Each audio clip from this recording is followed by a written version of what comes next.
welcome to Witchcraft and Voodoo. And tonight we're going to be talking about art, particularly art in a sacred context. I'm Lilith Dorsey, and this is my co-host, Sable Aradia. And we are both authors and bloggers and very, very, very busy people. So we know you're busy too. Yes, yes. And we're really glad that you took time out to watch this. Please go back and check in case you missed anything. But yeah, tonight I just want to start by, I don't know, it's one of these things. I'm not necessarily an artist in a formal kind of way, but I feel like I've always had a lot of contact with the art world. And I felt since we did an episode about music that it would be important to also do one about art, because it's something that's so, I think integral to how we express our spirituality in a lot of ways these days, even if it's just purchasing a piece or patronizing an artist or thinking about how we want to see ourselves portrayed as witches or voodoo practitioners or whatever our spiritual path may be. So that's my take on it. Is there anything you want to say to start, Sable? My knowledge of art is much more limited. I know what I like. I do stuff myself. I don't really, it's something I dabble in, and I don't, I haven't pursued it. So I'm, I can probably talk to common themes of symbolism, right? But if you're looking for formal recommendations, I'm not very good at that. So if you're watching this and you know something about neo-pagan art and you want to reference it, point us in directions, shoot us your Patreon link, whatever, right? Go for it, because I guess that's something to say in and of itself, right? Neo-pagan art is very disorganized, right?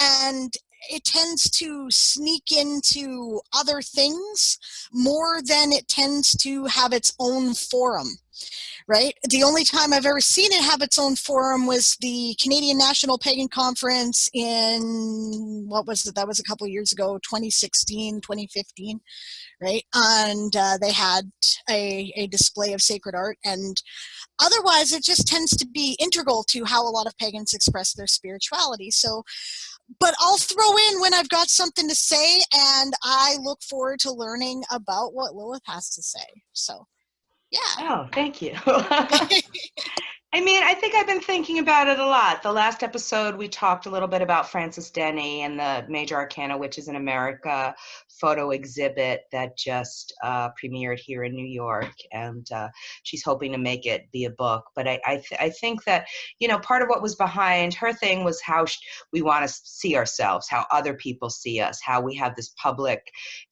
kind of persona as witches, as spiritual people, and what that is. And, right. it's not necessarily, and then, this past week, Dorothy Morrison, a dear friend of mine and a pagan author, is having it out with Turner Entertainment over the Wicked Witch trademark, because Turner has sort of said that Dorothy and her products are detrimental to the Wicked Witch, Wizard of Oz kind of thing that's going on, which I think is just absolutely ridiculous. Here we go, back to this again, and I think that that's something that a lot of the artists that I know have worked to sort of bust these stereotypes and have things that are really sort of beautiful and honoring of the practices that we have, as opposed to these kinds of things that we've seen in the past, I did want to mention a couple of friends of mine. I have props, and I apologize so much to people for doing this, because, I know YouTube has rules and laws and things of that nature. So I put washi tape on the naughty bits in this artistic nude. Well, there you go. Yeah, right. But it's pretty washi tape. So my friend Berta Daniels has come out with a book called Crossroads. I know it's a little shiny, but it's all different witches in nature. It's all different nudes of witches in nature. I'm in the book, and a lot of my other friends are in the book. And I think that for me, it was really important, again, to just sort of have these things that looked natural and not, for lack of a better word, insane, you know. And I think that that's what happens a lot of time with spiritual art. It pushes boundaries and it pushes things to the extreme. But then when we're talking about witches, things, and, you know, pagans, things are already very extreme. So I think we have to be very mindful about what it is we're putting out there, because a lot of people are going to see some of these images and just sort of take them as a given, you know. And I think in that way it's very different than some of the art that we've seen, you know, about Christianity per se, which can be, I think, in some ways, you know, I have a friend who owns a piece of the Piss Christ, you know. So, but I think there's a long tradition of sort of, you know, getting at, you know, Christianity through art. And I think that that's very different than what a lot of pagan artists are trying to do, which is just sort of get their feeling and the message out there. I'd agree with you. I think I have more to say than I thought I did, so that's hey! Cool. First of all, I had not heard this thing about Dorothy Morrison and Turner Entertainment. I don't think Turner knows what they're about to get. Good luck. No. Dorothy will kick their behind. Yeah. She's been doing that for years, and her art is also trademarked, as I recall, under that. So I don't really see what kind of legal standing they're going to have, and you know, bite me, right? Just kind of my opinion about that. I love her stuff. I've seen it. There's a couple of stores in Canada that actually carry her art. I saw quite a bit of it when I was traveling across the country and doing my little book tour there a few years ago. And it's, yeah, it's awesome. For her, I think her style is sort of an irreverent reverence, right? She likes to, you know, take the stereotyping and twist it, color it, you know, make it creative. She uses a lot of, you know, pointy shoes and striped socks and, you know, all that sort of thing. And I just love the aesthetic. I think it's wicked.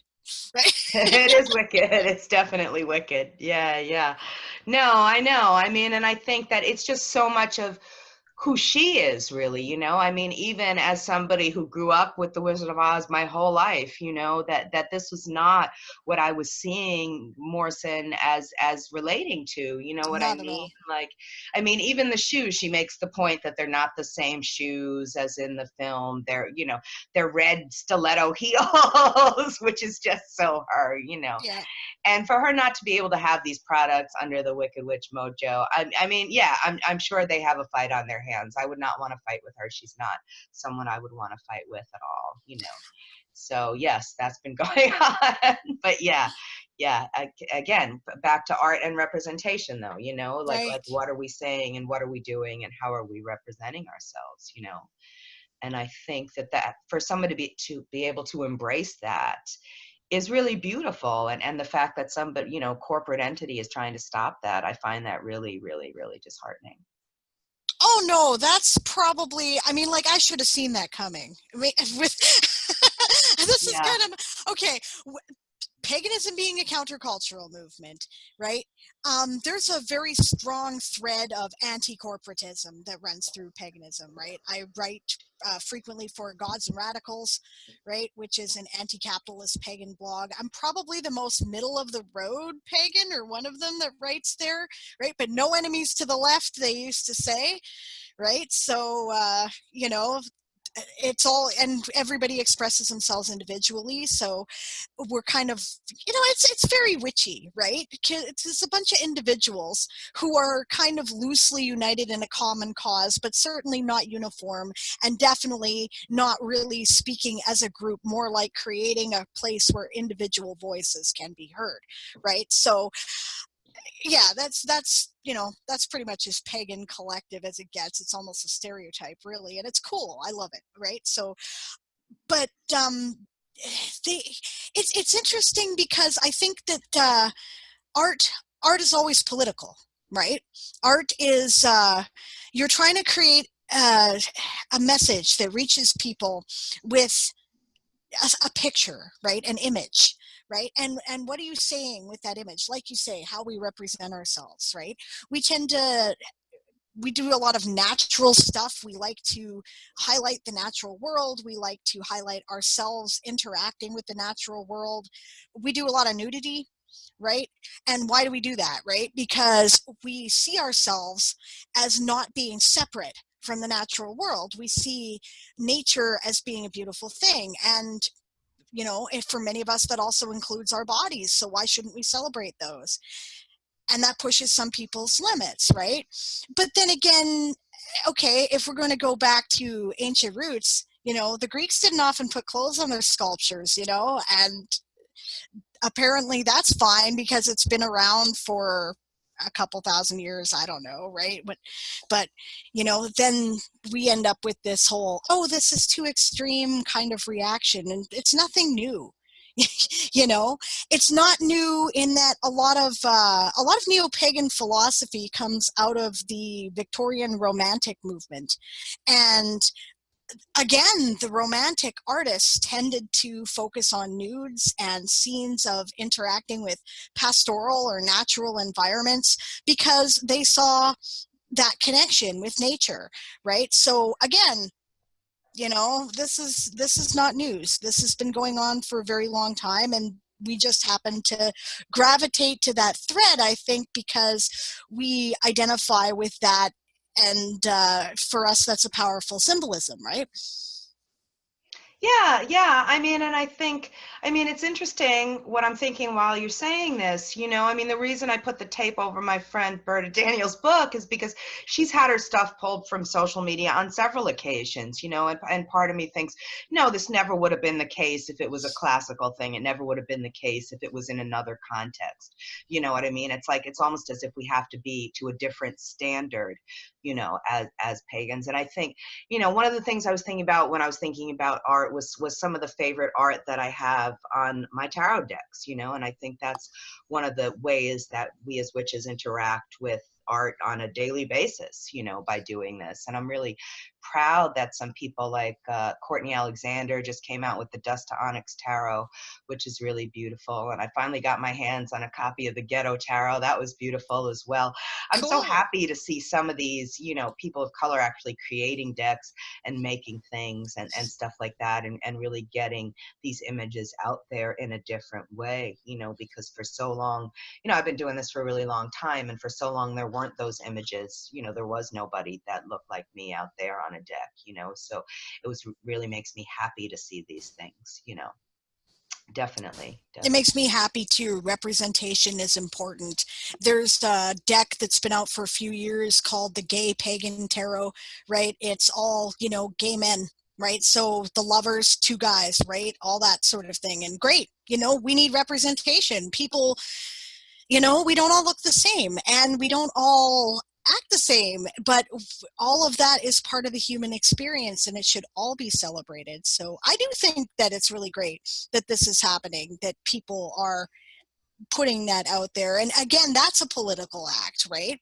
Because one of the things that in general, I think there are exceptions. There are groups that gives us all a bad name, but in general, we tend to pagans tend to support diversity, right? You know, there are definitely exceptions to that. There are some very right wing groups out there, and you know, just like there's extremists in every aspect. There's some pretty far left people out there too, but you know, uh, yeah, right? So I think that's important. I like the Robin Wood Tarot, which I actually happen to have here. This is her Magician card. Robin Wood is a fairly well-known fantasy artist.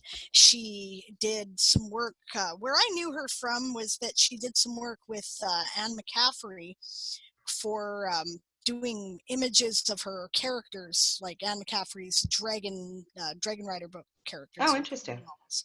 So, and I've always loved her art, and she's a witch, right? So occasionally you'll see aspects of that creep into her mainstream fantasy art, but she also did an entire tarot deck that is very much, you know, like, I mean, you don't often see the magician with the horn crown of Wiccan high priest, right? So that's one of the reasons why I really like that deck, and it's well loved.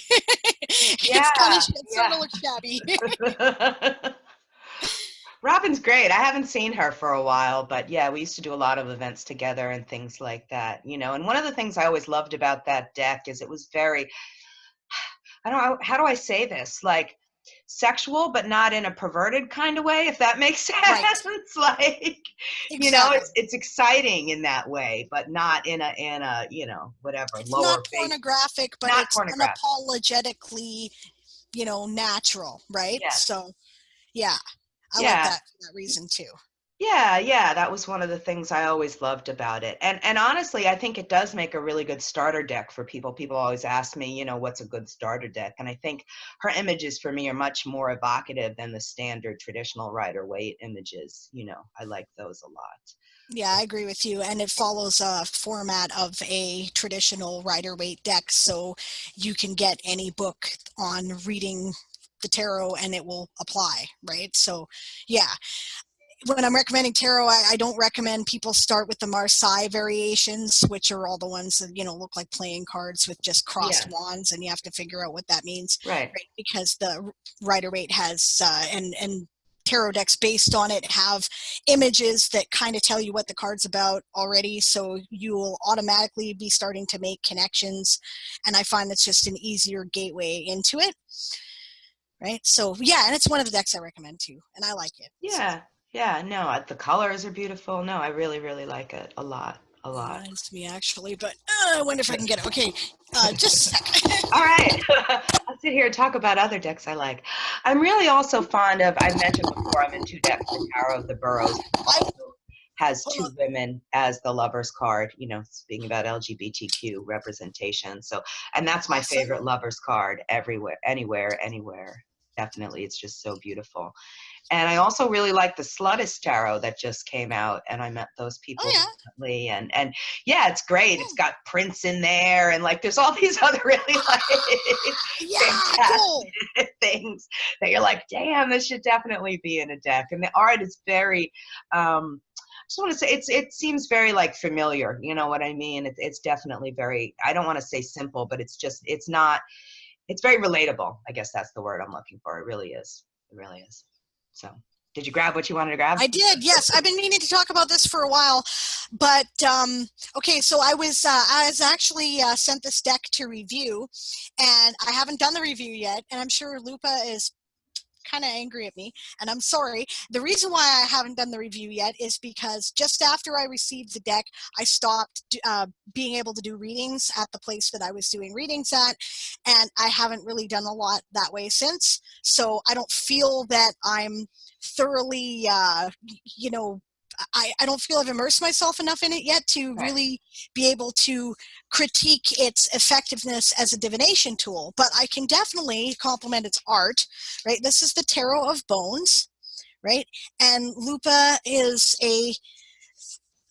this sort of shamanic practitioner, right? She does all kinds of art and photography and work with like natural animal imagery, right? So this is, this is the back of her deck here, and she has amazing, right, just images with mostly Wow. animal bones. Isn't that beautiful? I like Yeah. that. High Priestess. I mean, you can see the Nice. symbolism. It's got all the traditional stuff if you know what you're looking for, right? But it's all done with very much that whole. And she uses different animal bits for the different categories. Like as you can see, all the major arcana are skulls, right? Nice. So, and then let's see here, pentacles are like Wow. vertebrae.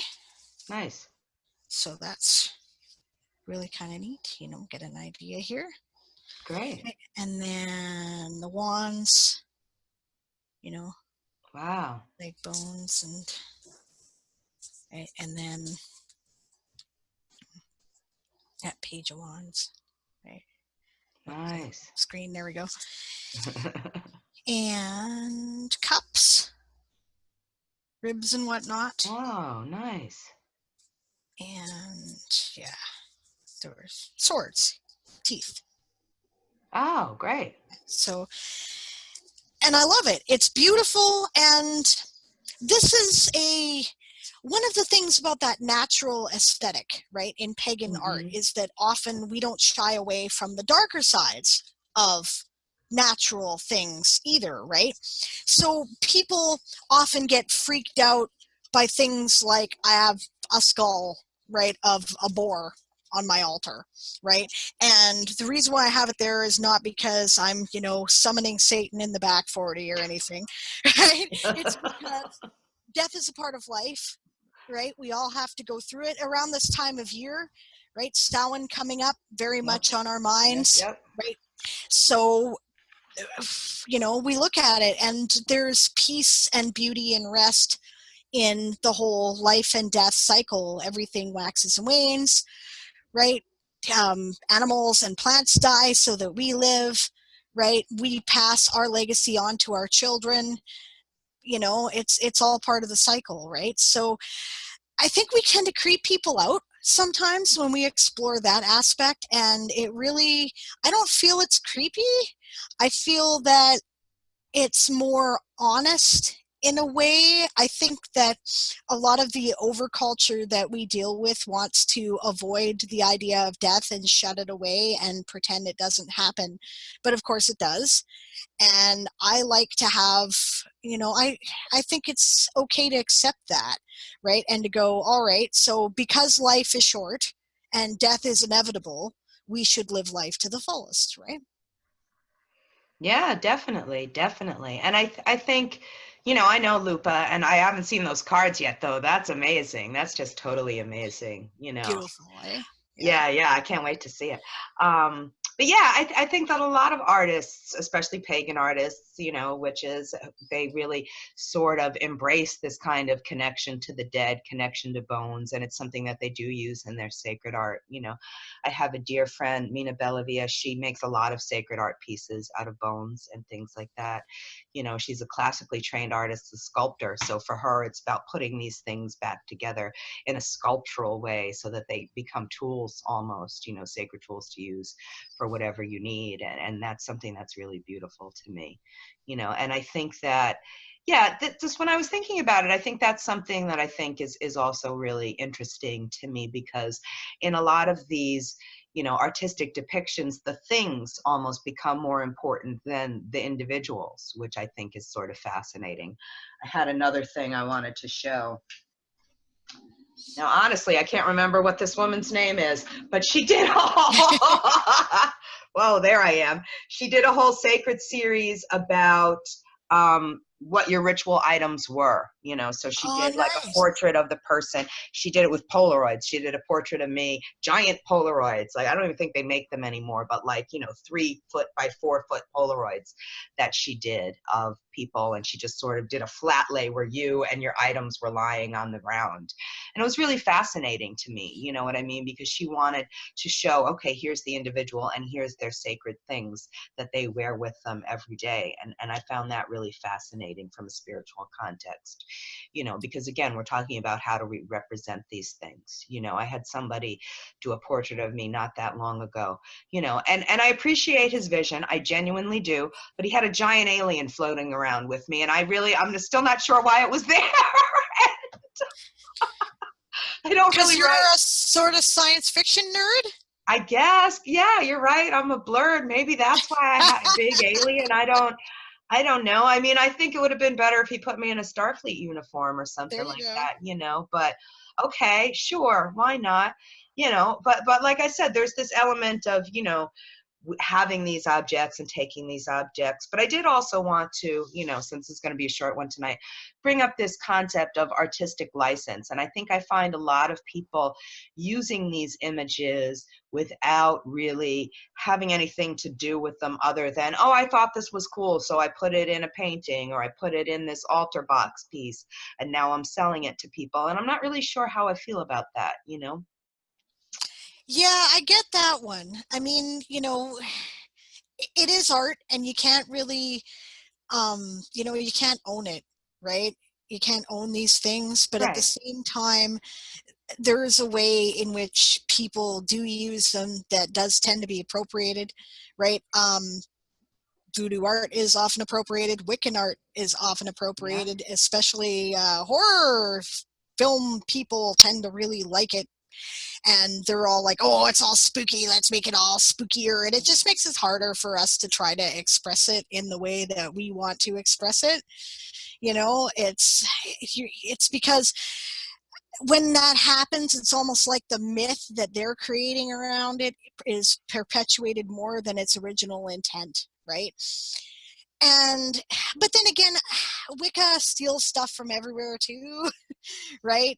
You know, we view a lot of things because the world is, you know, the natural world is our church, right? Right. So our symbols tend to be natural world stuff. So we use a lot of crescent moons, right? And that represents the goddess. And we use, you know, antlers, and that represents our god, and, you know, stuff like that, right? And it meant different things to different people. It's not like these things haven't always been part of our heritage, right? So it's part of being human.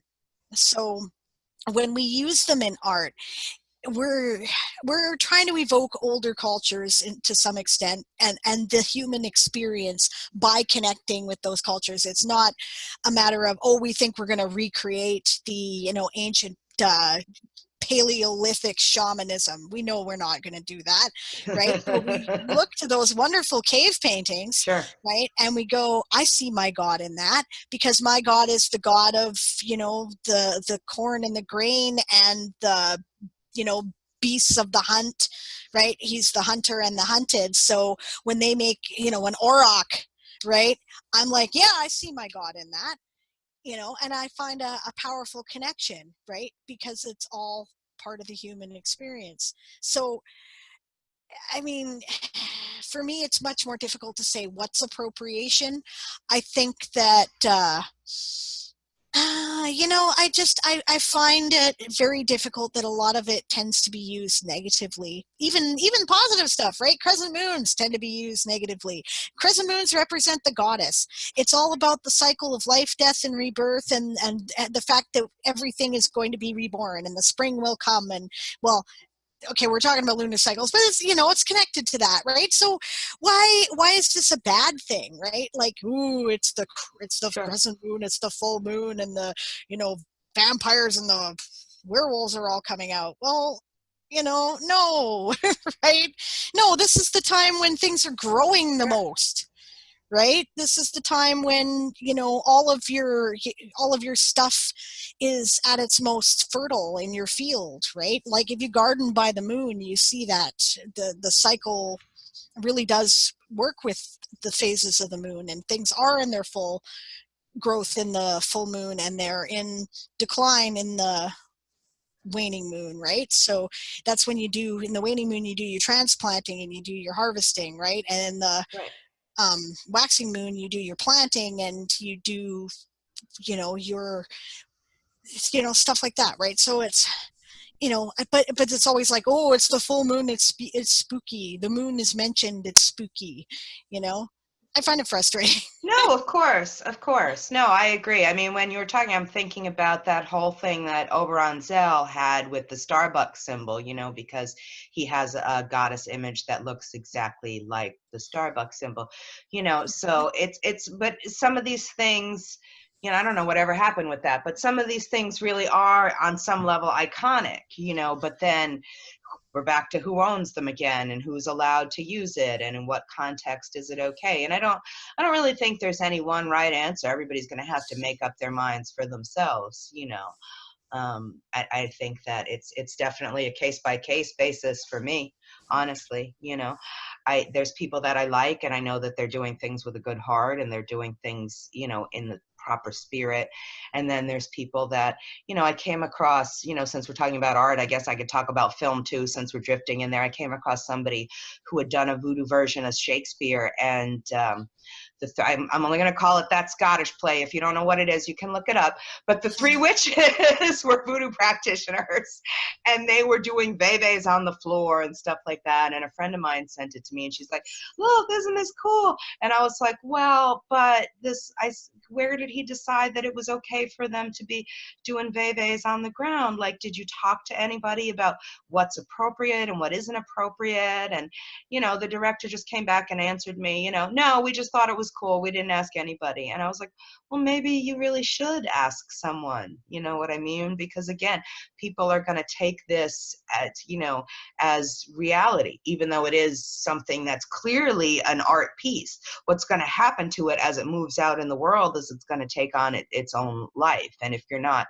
really presenting that, again, it's not, for me, it's not like Christianity, because a lot of us were at least raised with the knowledge of what that entails. So then when we make something that's satire of that, or something that's diverging from that, we know what that is. Whereas if we're talking about voodoo or vodou, most of us don't know what that is. So we don't really know if something's diverging from that. So we don't know whether or not this is just some ridiculous thing that somebody made up, or if it's something that's actually genuine.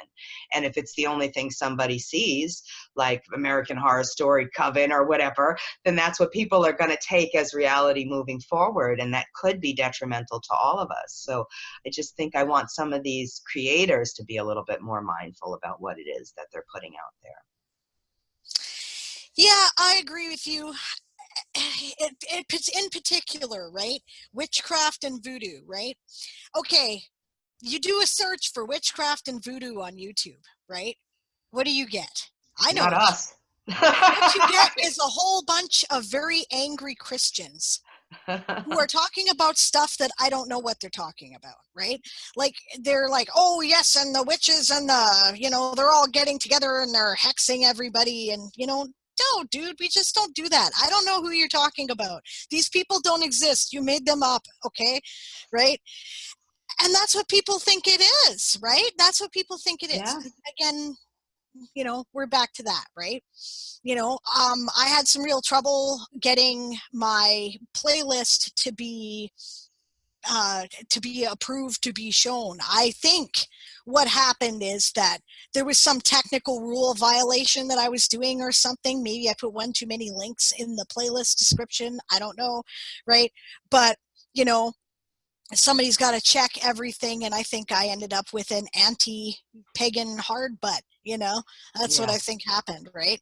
So it eventually got straightened out. You actually can see my the Witchcraft and Voodoo playlist that I originally made on my channel now, right? Oh, good. So, yes, I know, it's nice. Eh? I'm still collaborating with you though. It's I think that's easier because then we just put everything in one playlist and it's, you know, easier to find. So yeah, right? So I get it, right? Like, and this is kind of, you know, we're easy bad guys, I guess. Right? Yeah. Because what are we going to say? You know, how many of us are there, right? Do we have the money to sue you? You know, probably not. Yeah, most of You us don't. No, that's very true. That's very true. And I think, you know, I mean, it's twofold. As much as I want to say it's these people who don't know anything, there's also been a lot of people lately, you know, this whole intuitive practitioners. I don't know what else to call them, but there's a lot of people that instead of belonging to a coven or going through initiation and training, they've decided they just sort of know everything, and then they just go out and regurgitate it for other people, which I think, you know, okay, you know, I think that could be problematic. You know what I mean? I said to a friend of mine, I was like, you know, there's one thing if you've done a reading maybe 10 times, you know what I mean? And when you get to where you are or where he is or where I am, and you've done readings thousands and thousands of times, you have a much different understanding than you do when you've done it 100 times. That's just what it is. You know, you've seen it in every case scenario. You've seen it for all different walks of life, people, situations coming in front of you, and you have a better understanding of what it's going to be, you know, and a better understanding of how to help that person in that situation. I don't have anything against the intuitive practitioners except for one thing, right? Because, okay, everybody's relationship with the divine is their own, and how you communicate spiritually is totally up to you, right? But the problem I have is that often these people will not say, I don't know. That's a problem, right? Because sometimes I don't know, right? When I do a reading every now and then, sometimes I don't know, right? And I will tell my client, I don't know, right? And you know, if you want your money back, fine, right? Yeah. But, you know, like, there's nobody who knows everything. Right? Especially, you know, the longer you've been doing this, sooner or later you run into something and you're like, it's not like it's not working, but you may not have the knowledge to interpret the symbols, or there's something you're just not getting, right? And it's there, right? And you can go, okay, I see these cards and this is what these cards tend to represent, but what that means for you, I can't tell you, right? And then you'll take a picture, right? And 6 months later, that client will come back and they'll be able to tell you, oh, that card meant this thing, Sure. you know? Right? And then you'll be like, aha, right? And you do that a lot if you're trying to practice in the beginning. But, you know, even if you've been doing it for a long time, there will be situations where I don't know, right? So,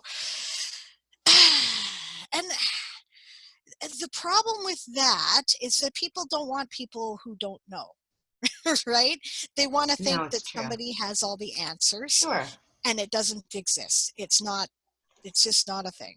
No, they can give you an answer. It's not necessarily going to be a right answer, but they'll give you an answer, you know, and I think that's part of the thing. I think people just want to have this kind of blind faith in this moment and the enthusiastic, but you know, there's rules, there's consequences, all these things exist. I didn't make it up. It's, you know, it's spirituality, still Right. part of the universe, and these things exist, you know, and that's just the way it is, you know, and I think that's, yeah. And people have been doing it the way they've been doing it because Sure. there's a reason, right? Yeah, of course there is. Of course there is. Yeah. I think bringing it back to art and film and whatnot, right? This is part of the problem, right? This might seem like it's off topic, but it isn't. Because, okay, when we're dealing with that Scottish play, Yeah. right? Okay, people are putting Veves on the ground, right? Yep. Are they the right ones? Right? Who are they calling on? I know. Right? What is that, you know, like, I know. I hope they didn't have Erzuli there, you know, like, Yeah. you know, that would be Yeah. totally wrong for that scene. Like, you know what, and often people don't know, right? They've done a couple of, you know, quick Wikipedia searches and they came up with, okay, this is our description in this pantheon, this is Right. the date of whatever, right? And they use that symbolism and, but for me, right, symbols, right? Symbols being an important part of art, okay? Symbols have power, right? Symbols, I wrote about this in my book, right? When you study things like, you know, okay, correspondence tables, right? Mhm. Everyone's like, what are these correspondence tables? What is this nonsense that somebody pulled out of their butt? Like, they're really much not in favor right now Oh my gosh. in paganism, okay? But there's a reason they exist, right? And the reason why they exist is because you're teaching yourself a language, right? Yes. Somebody said, okay, it makes sense to me that these things represent these other things, right? And whether or not the person made them up on the spot, they had a reason for making those associations the way that they did. So you can create your own system, that's fine, right? Sure. But these are, you know, these are comprehensive systems, and the reason why people still use them is because they work. For instance, the planets, right? All the planets have their own individual energies, and often in magic we use the you know, associations with those planets. Like, for example, right, Mercury is the planet of travel and messages and communication and dealing with bureaucracy, right? So if you're 2 years late paying your taxes, you really like to catch up, right? You might want to call on Mercury, right? And how do I know that? Because it's a language. I've taught myself that language. Mercury is a symbol that I understand, right? It's like a hieroglyph. It represents a big idea, right, in one little symbol, right? Mhm. So if you're teaching yourself that language, you're speaking to your subconscious mind and then communicating what you're trying to do to the universe, right? So art is another way to do that, right? You use the symbols and you communicate your idea of the universe. That's, I think, basically what art is supposed to be, right? So if you're using symbols and you don't really understand what it is that you're using, right? Are you calling on what you're really wanting to call on? Are you saying what you're trying to say? Right, exactly.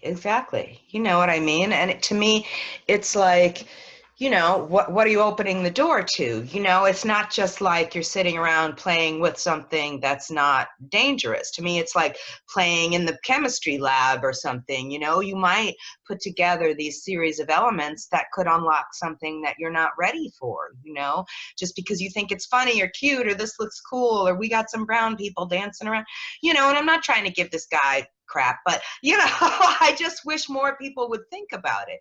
You know, now again, this is not going to be easy. You know, I mean, somebody sent me a thing the other day for what do you call those people that get paid to whatever, to read and see if something's like racist and inappropriate. I can't remember what the word for it. Oh, sensitivity. Yes, somebody wanted me to be a sensitivity reader. Yes. So, you know, Cool. hiring people for sensitivity viewing or sensitivity editing or sensitivity advice, you know, like that's not going to be cheap, you know, because basically I think again, part of what it is that what they don't realize is by doing this and putting that out there, then, you know, I mean, people aren't going to necessarily recognize that this is wrong. So if somebody like me is out there trying to put something that's been researched and practiced and all of that out there, you know, maybe this guy obviously did get his stuff made and put out there. He was filming it in a giant like English manor house or something like that, you know, so people aren't going to look at mine filmed in the living room in Brooklyn, you know, because he's got this giant production and the connections and all of this, you know. So it makes it that much harder for people who might be trying to get genuine things out there when you do things like this. And I think that's probably why I might sound a little angry about it, because I've seen it happen lots of times. I've seen it happen lots and lots of times where this occurs, you know. And art is definitely something where, you know, people seem to get exposure or attention based on things that are highly arbitrary from what I can tell. It doesn't have to do with, you know, talent or quality or anything like that. I mean, again, no offense to anybody I'm talking about, but that does seem to be the way that I have seen it operate. Can't argue, you know. Yeah, it's a problem because it helps to solidify prejudices that already exist, right? And that, you know, are you really wanting to do that is what I ask, right? Is that really something, if you as an artist, is that something you want to do? Right. And the other thing is, maybe you don't believe in the fact that you're calling on these things. Right. And that's fine, but other people do. So, you know, right? It's like, it's no, to me, it's chemistry again. It's like, yeah, well, I don't yeah. necessarily believe that it's going to hurt me if I mix bleach and ammonia. Well, you don't have to believe that it's going to hurt you if you do it. There'll be a reaction and some stuff will start happening and it won't be good. So I love maybe that. didn't do Well this. put. That's good. That's great. You Yeah. know, Well, yeah, pretty much, right? that's how I feel about it, you know. I was actually, I just wrote an article that I think relates to this. Okay, so William Gibson, right, science fiction writer, wrote Neuromancer, considered the, you know, father of cyberpunk, right? Mm-hmm. Okay, he wrote about something he called semiotic ghosts, right? Mm-hmm. Semiotic ghosts are kind of like we would call it an egregor, right, or a thought form, Right. right? It's a form of when an idea or a concept takes on a life of its own, right? Either through you know, just like a meme, right? Mm-hmm. There's many comparisons, right? Right. It's I wrote an article about it on my Pathos blog, right? You tap into these things, right? When you're using these symbols, what you are doing is tapping into thought forms, Mm-hmm. right? Is this the thought form that you want to tap into? Right? If you want to use like crescent moons and big pregnant earth mother figures and warrior women for your feminist spiritual art, please do, right? Because that's kind of what those are about, is different aspects of celebrating the female experience, right? Right. And that's cool, right? There's nothing wrong with that, right? If you know, but don't I don't know, don't put a moon crown, right, on the bad guy just because you think it's convenient if they make these witch associations and you want your witch to be a bad guy, right? Like, I don't know. There is darkness, right? And you can depict that if you really want to, right? There's some horrible things in the world, and I'm not a big fan of horror art myself, Yeah. but I recognize the need for it. You know, I read horror fiction. I have for a long time, right? I've probably seen every classic horror movie, and you know, so I don't have anything against it, right? I was in a goth band for a while. We, you know, used that kind of imagery a lot, but we were doing it consciously, right? For us, it was a matter of like, because all the band members were pagan, right? So we were consciously like fauna, right? Or what's that group I'm thinking of? I wish I could. I'll know it as soon as I hang up, right? Of course. We'll put it in the comments. Yeah, we will. But Yeah. there's you know, there's a lot of pagan groups out there. Okay, not the one I was thinking of, but Incubus Succubus is another example, right, of this, where they kind of focus on darker aspects, right? And that's okay, right? There's nothing wrong with that, because I think we need to look at that too, right? For the same reason that I think it's dishonest to shut away our old, dying, and disabled people, right? You know, and that's what our culture seems to want to do, right? And you know, I don't, the sun doesn't shine all the time. Half the day is night, right? So I think it's important to look at it, but it's not going to get you if you look at it, right? I don't know. I feel that people are overly concerned, and I'm harping on this, and maybe it's the time of year, right? But we keep coming back to that. There's very light pagan symbolism as well that often makes it into art. I did a series of paintings on the 4 elements, right? I used bits of those elements, like I put like leaves from my chestnut tree in my earth one, and I put bits of wood that, you know, I painted up to look like charcoal, my fire one, and stuff like that, right? And, you know, so I was celebrating the cycle of the 4 elements, the seasons, the natural world in that way. And my intention was, you know, ritual room, right? That's what I was doing with them.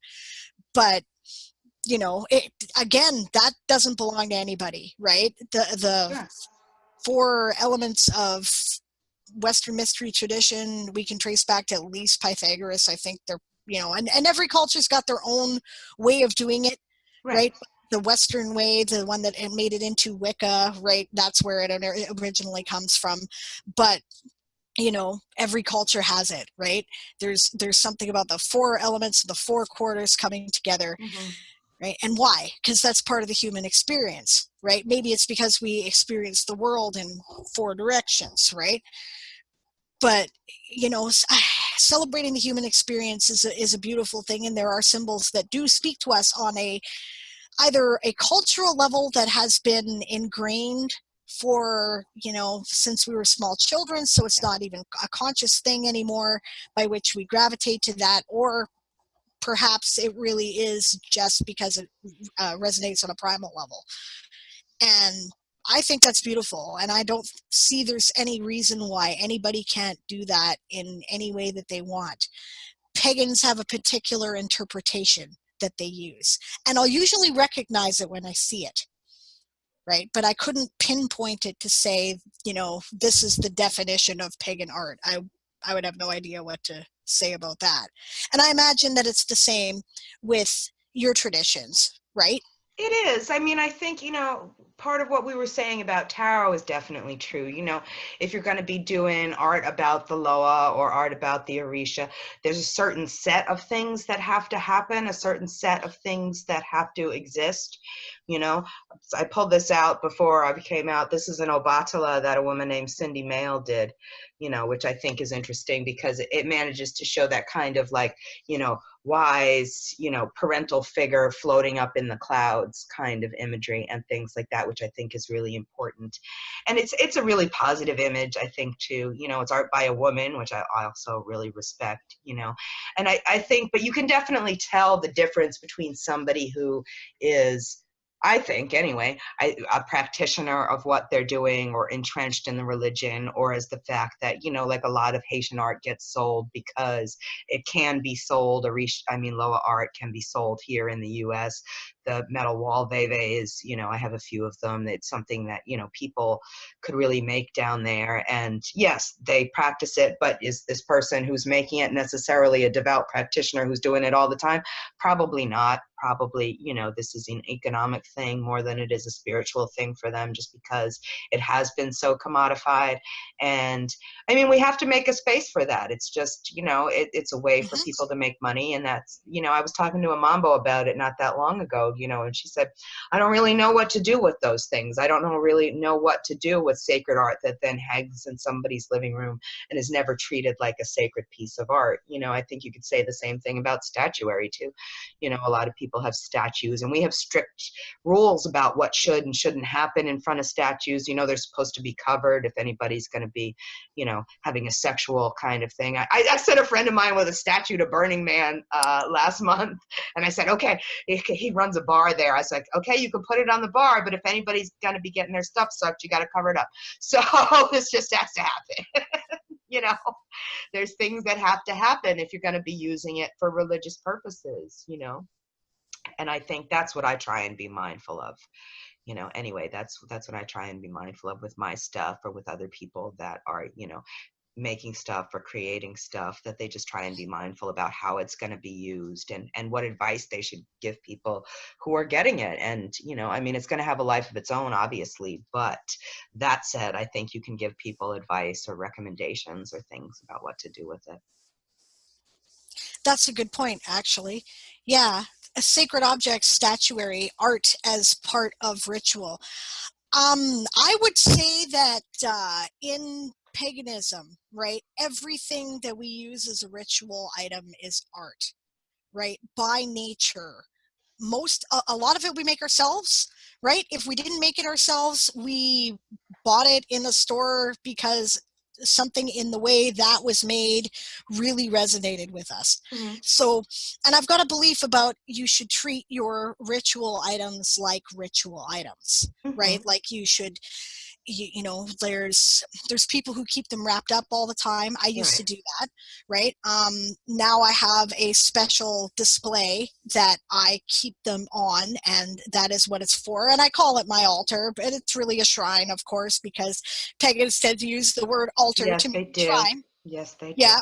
But it's a shrine. It's my altar, right? So I have statuary, right? I have Oberon Zell's Gaia statue, Mm-hmm. right? Which is, I think it's so beautiful, It is beautiful. right? But I have some antlers, and I have my ritual tools, and all of them, right, are art, right? Pretty much the only thing I did not make myself of my ritual tools is my chalice, because I suppose I could make it out of clay and glaze it or whatever, but there was a silver chalice with a goddess image on it that I really liked, and that's what I use, right? So, but I bought it because it had the goddess image, right? And the art that I resonated with, and for me there was a connection there, and I had it for that reason. And even people paint their drums, right?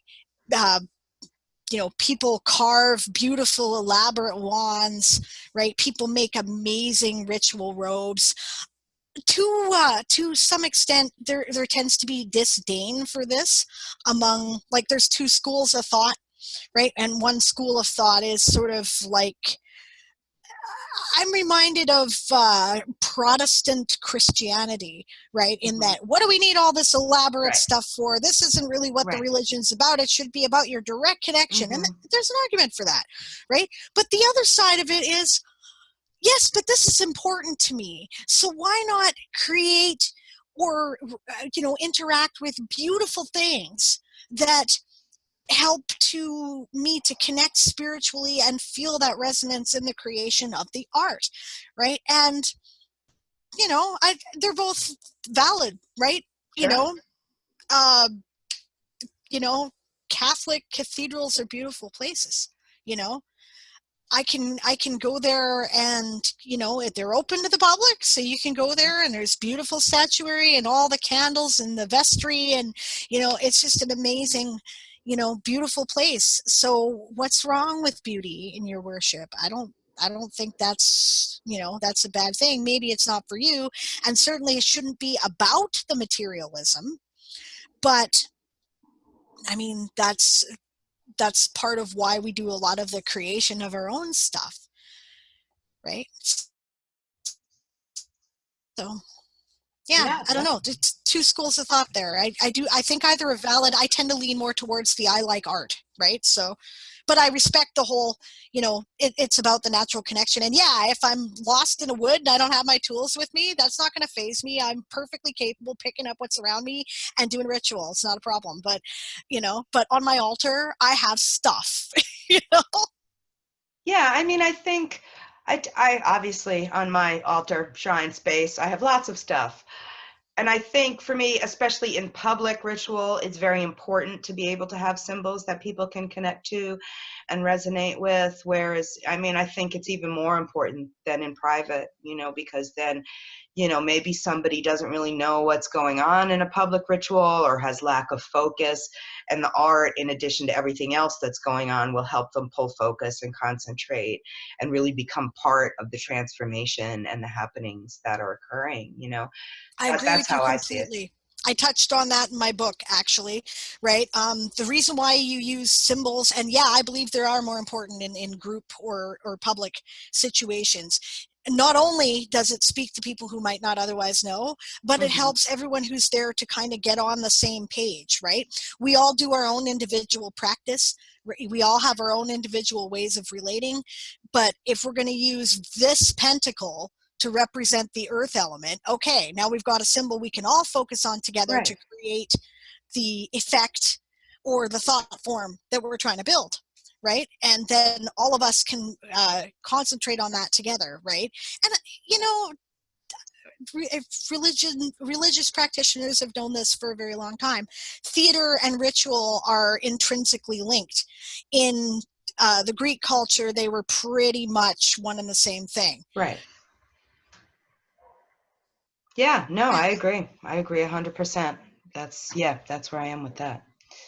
All right, now we've gone up to an hour here again, so I guess we should wrap it up. I guess we should. Was there anything that you wanted to talk about that we have not covered?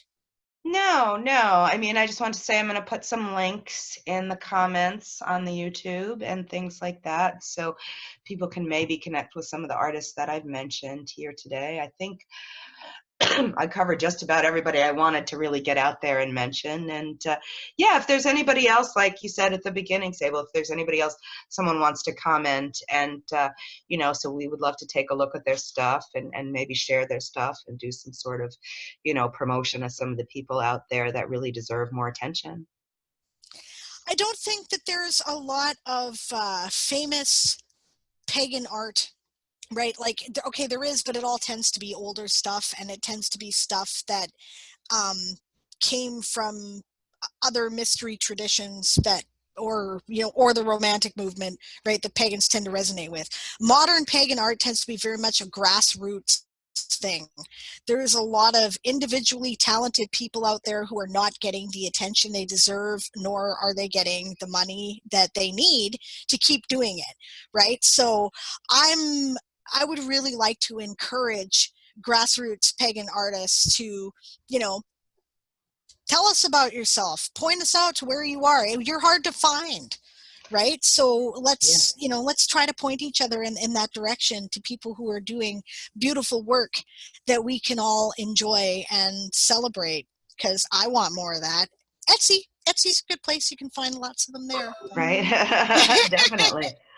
Oh, wait, who was I thinking of? Oh, I'm going to butcher her name, but Harana Janto. Like, I'm thinking she's been doing it forever. She's been doing goddess art forever. That's beautiful. And Paul Rucker.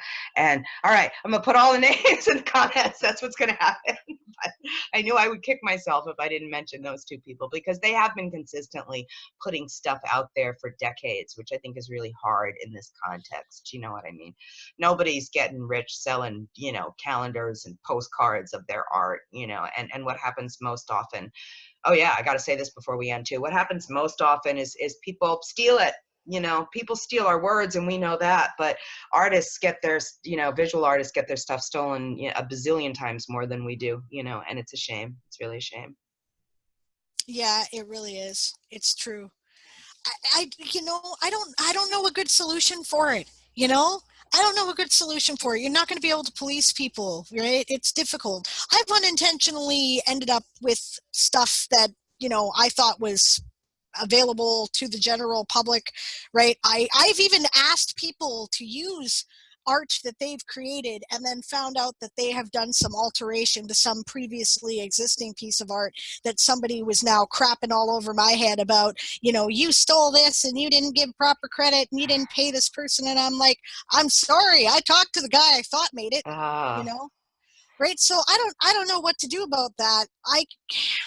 I think the technology will catch up. I was talking to somebody about music the other day, and it used to be if you put somebody else's music or something in your thing on YouTube that it would get pulled immediately. And now they just get a portion of it. You know what I mean? They get paid no matter what, and I know a lot of the musicians came out and they were upset at the time when they did that, but at least now that they get paid, and I'm sure that eventually the technology, we've got face recognition. We should just send it out there for art recognition. Eventually it'll catch up and it'll be like, no, the first person who did this was this person there, and you got to pay them if you put it on your stuff, Yeah, I agree. It's getting harder and harder to make a living as a creative person with the current situation being the way that it is, right? And the problem with this is that if that keeps up, then it's going to stop. People are going to stop making creative things because they're not going to be able to afford to. They're going to have to go and get a 9-to-5, right? They have no choice, right? So, and today a 9-to-5 doesn't pay the bills. They need two 9-to-5s to pay the bills, right? So, it's just not going to happen. Is this really the world we want to create? I don't think it is. I think we want to create a world where art is valued, right? So we need to find methods of doing that. I try to use exclusively public domain art for my blogs, right? I have a site I go to, publicdomainpictures.net. It doesn't always have exactly what I want, but it usually has pretty much what I want, right? Shutterstock and things like that, you can license your stuff. This might be an option for people if they haven't, if they don't know what they want to do with it. But less and less people are buying tangible art, right? Less and less people are buying, an original painting or a sculpture. And why? Because we can't afford it, right? Yep. We can't. So, Oberon Zell, right? He resin cast everything that he sculpted, and people can buy the resin statues, and they're affordable, right? So I have a resin Gaia, right? I wish I had the but perhaps this is better because then his image gets to be shared with everyone who might really identify with it. So, but again, that takes money to start up. Not all of us can afford to do that, right? So I don't know. I don't know, but we need to find ways, right? That's my thought on it, right? We need to find ways and support your artists, right? If you value these beautiful images, right? If you want people to continue to create things that you really identify with, support them, right? Pay for their CD if you like their music, right? Pay for their picture, right? Definitely support their Patreon. I think that so many, a decent dinner and drinks out for two people is $50 or $100. I don't know that many people who've spent that on art in the past year, but I know a lot of people who've spent it on dinner and drinks, so I think we just sort of need to be mindful to where we're spending our money, and what we're supporting. And I love a good meal and a good drink. I'm just saying that I also really want to be able to support my friends who are doing this work, Right. Exactly right. Yeah. Yeah. All right, everybody. Thank you so much for watching. Yay! Thank We're you. still doing it. Yay! Yeah. again, if you got any thoughts on topics, we're always looking for stuff. So let us know. And, you know, you got something you want to add, something you think we should have talked about. We got comments. They're there for a reason. Use them. We'd love to hear from you. Yes, yes. Like, comment, share, all those lovely things. And we'll see you again in 2 weeks. Bye.